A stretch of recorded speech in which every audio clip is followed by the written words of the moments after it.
నీ గర్వం, నీ డబ్బు, నీ హోదా, నీ అహంకారం, నీ ఇల్లు కట్టుకునేటప్పుడు నువ్వు చూసే వాస్తు ముహూర్త బలం ఏది ఏది ఏది ఇక్కడ పనికి రాలేదు. గుళ్ళు, గోపురాలు, మసీదులు, చర్చిలు దేనికి మినహాయింపు లేదు. రాజు బంటు అనే తేడా లేదు. ప్రకృతి ముందు అంతా సమానమే అన్న విషయం గుర్తుపెట్టుకో.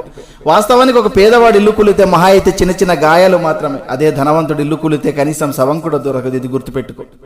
గట్టిగా బతికితే మహా అయితే 100 ఏళ్ళు, అందులో రాత్రి రూపంలో 50 ఏళ్ళు పోతుంది.